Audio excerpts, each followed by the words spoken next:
বাতাস হচ্ছে, এটাকে আসলে 2007 সালের সিডর কিংবা পরবর্তীতে যে আইলা হয়েছিল তার সাথে অনেকটা তুলনা করা যায়। আজকে রবিবার 15ই সেপ্টেম্বর, এই যে পরিস্থিতি, সাধারণ মানুষ খুবই আতঙ্কের মধ্যে রয়েছে। দুই দিন রান্না করে খেতে পারিনি আমরা, আমার ছাগল গরু সব পানিতে। আচ্ছা, কষ্ট কেমন হচ্ছে? কত কষ্ট জীবনে আর করবো আমরা। আপনার ঘরের মধ্যে কি অবস্থা এখন? ঘরের মধ্যে পানি, বারান্দা গাটা পানি। সারা রাত বসে পড়ে রয়েছি দুই ভাইপতি, আমরা ছেলে আমি সারা রাত বসা।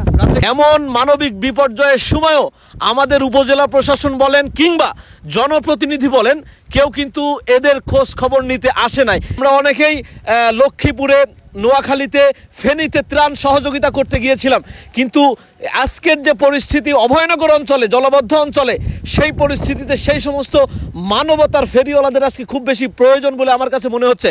আপনি আমাদেরকে আরেকটু জানাবেন, এই যে বৃষ্টিপাত মানে একটানা হচ্ছে এবং ঝড়ো হাওয়া বইছে, এটা কতদিন ধরে চলছে এবং কি অবস্থা এখন? এক সপ্তাহ ধরে এরকম হচ্ছে। এক সপ্তাহ ধরে গরু, ছাগল, হাঁস, মুরগি আমরা কেউ খাতে পারিনি। পানি কি বাড়ছে না কমছে? বাড়ছে, মেলা বাড়ছে, ঘরে উঠে গেছে। ঘরে উঠে গেছে। আপনাদের মতো এরকম দুর্বহ মানে দুর্বিষহ জীবনযাপন করছে আরো কত মানুষ? কত লোক আমাকে অভয়নগর ধরে, অভয়নগরের যে সমস্ত নিচু অঞ্চল আছে সব এলাকায় 96 বাইরেদা, ওই সুন্দলি, সরাডাং, আটগাছা, সব জায়গায় বেদবিটে, বলারাবাদ, কুটা, সব জায়গায় আমরা এরকম দুর্ভোগ করতেছি। দর্শক, আমরা কিন্তু সবসময় জলবদ্ধ অঞ্চলের মানুষের খোঁজ খবর নিয়ে আপনাদেরকে জানিয়েছি। আপনারা যদি এই বিষয়টাকে, বিশেষ করে প্রশাসন যদি এই বিষয়টাকে হালকাভাবে নেয়, তাহলে সেটা হবে খুবই দুঃখজনক। কেননা তাদের যে মানবতার জীবনযাপন, এই ভিডিওর মাধ্যমে আপনারা কিন্তু সেটাই দেখতে পাচ্ছেন। আমি এই মুহূর্তে রয়েছি ভবদহ বিধৌত একটি মানে প্রত্যন্ত অঞ্চলে, যেই অঞ্চলে ইতিমধ্যে আপনারা দেখতে পাচ্ছেন আমাদের প্রায় হাঁটু পর্যন্ত পানি। আমার পাশে যিনি রয়েছেন উনি ভাত খাচ্ছেন পানির উপর দাঁড়িয়ে দাঁড়িয়ে, মানে ঘরে পানি, বাইরে পানি, রান্নাঘরে পানি, সব জায়গায় শুধু পানি আর পানি। পানি কবে থেকে বৃদ্ধি পেয়েছে? সাধারণত আপনাদের এই এলাকাটা বেশ উঁচু অন্য অন্য জায়গার চেয়ে।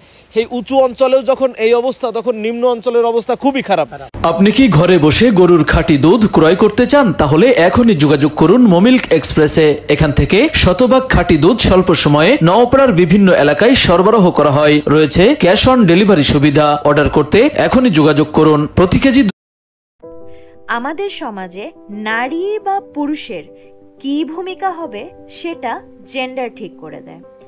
সমাজ ব্যবস্থার ত্রুটির কারণে অনেকেই ভাবে নারীর অর্জনের পিছে তার বাহ্যিক সৌন্দর্যের হাত আছে, যার দুধের মূল্য মাত্র 60 টাকা।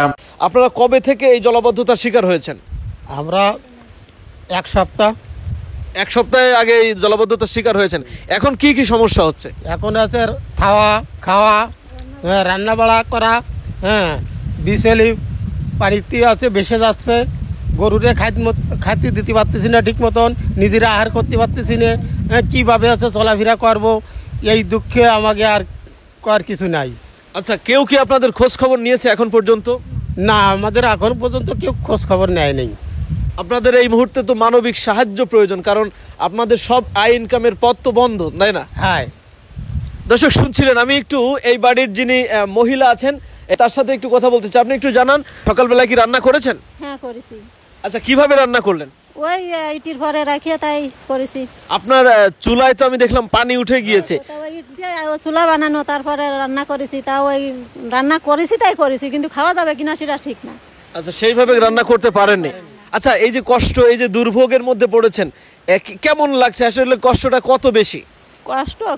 কষ্টের জন্য মানে আমাকে কি বলবো, আর বলার কিছু থাকতেছে না। আচ্ছা, কোনো সাহায্য সহযোগিতা কি কেউ এগিয়ে এসেছে এখনো? না, কোনো সাহায্য সহযোগিতা আসেনি। আপনারা এখন চাচ্ছেন কি? এটা মানে কি চাচ্ছেন? এই যে দুর্ভোগের মধ্যে পড়েছেন, এই দুর্ভোগ থেকে মুক্তি পেতে কি চান? আমরা যাতে ভালোভাবে একটু থাকতে পারি, খেতে পারি, তাই গরু বাছুর নিয়ে বসবাস করতে পারি। এই পানি সরে যাক। ঠিক আছে দর্শক, শুনছিলেন মূলত ভয়াবহ দুর্ভোগ, এই যে দুর্যোগ, এই দুর্ভোগের মধ্যে মানুষ খুবই কষ্টে দিন যাপন করে।